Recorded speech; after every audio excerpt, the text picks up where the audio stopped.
Beauty was not always as it is today. Today it's a treasure that we all try to achieve in our own way. Big and tall, young and old, rich and poor. We have contests and pageants and prizes for it. We spend millions of dollars a year trying to attain it. But this isn't how it always was. Back when the gods walked the earth with mankind, beauty was sacred. It was solely the right of the gods and the goddesses. And if they found any mortal who compared to their beauty, they would be cruel and unkind. But beauty in the hands of a mortal was a curse. People would avoid you, lest they incur this divine wrath. Beauty drove men mad like the siren song, started wars. Men would kill for it, women become evil for it. But most of this is physical beauty. But there's another kind of beauty, and it is a beauty of action. And there's a story I have for you now by two very beautiful people, which was so beautiful in action that it saved us all. See, there was this girl, and she was beautiful. They say the wind would change direction just to cascade through her hair, and that the dew would wake up early to cling to her feet. Her parents feared she might be murdered, or worse, for this beauty. So they sent her to work in the temple of the Virgin Goddess, lest they incur her wrath. And she lived there for years, contently. Until one day, after lunch, while the Virgin Goddess slept, she was walking down the hall, and out the window she saw the sea. And she spied the son of the sea god leaping up from the ocean. And he saw her, and she saw him, and they became enthralled with one another. He was very handsome.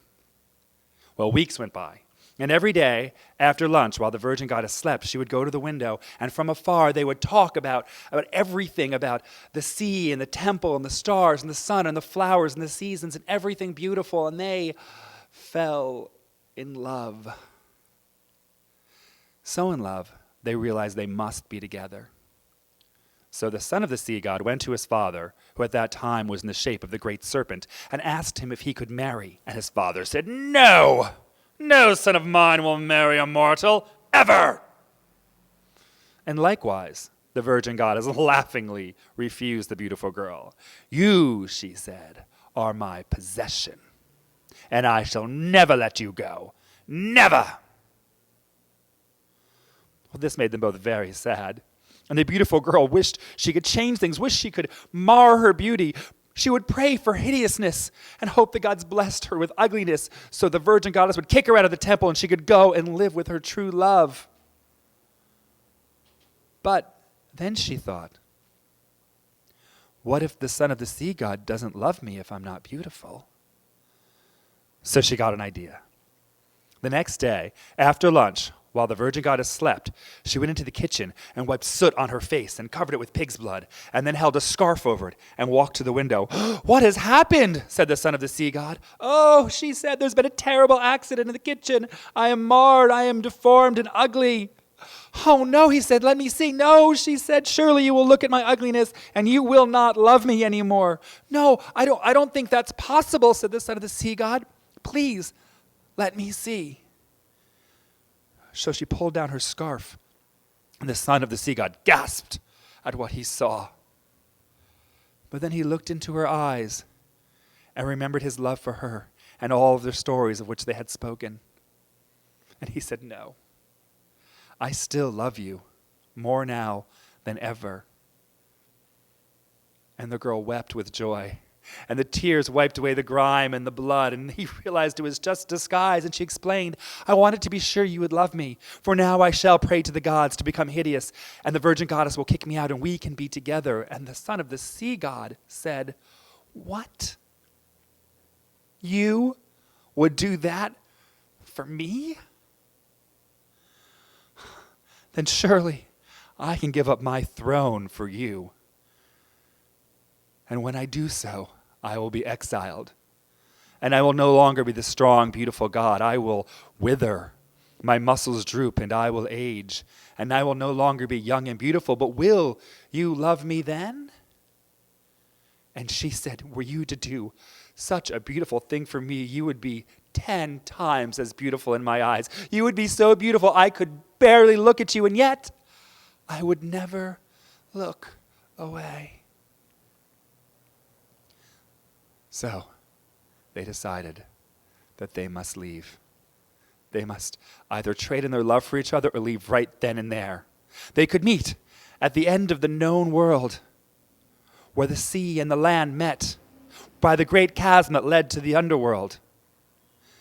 It was very dangerous to go there. It was a dangerous, dangerous place. See, back then, there was no path to the underworld, and departed souls would just wearily wander the world.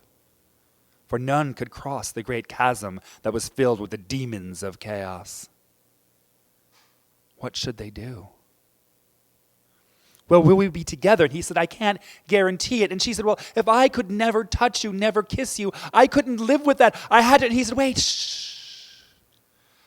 I am a sea god. I promise you that we will embrace. But it may only be for a moment. And she thought and said, a moment is enough. A single moment with each other, how we truly are, will get me through 1,000 lifetimes or eternity in Tartarus. Yes, I will go with you and meet you at the end of the known world. So that night, she crept from the temple, but not quite enough, for she woke the guardian dogs, whose howl woke the sea god, and there he spied his son, swimming down the sea to the end of the known world by the great chasm, to meet that mortal maiden he who forbade he should meet. But wow, is she pretty. And suddenly he wanted her all to himself. No, he said, no. And that no woke the virgin goddess, who saw her beautiful maiden driving down towards the end of the known world, towards that son of a sea god. And she thought of the cruelest curse she could. Then she said, if you kiss him, it will turn you to stone. Well, two gods at them, dogs at their heels, they didn't care. They reached for each other and embraced and kissed and turned to stone. The sea god grew so jealous and angry, he became a mighty wave, ready to crush his son and rock bride. But then,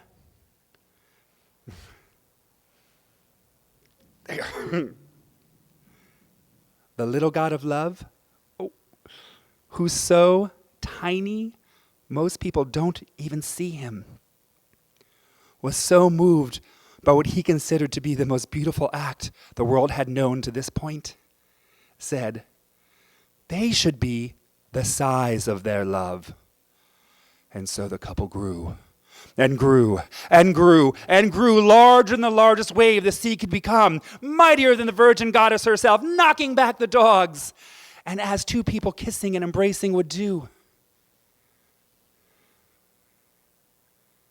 they became a bridge.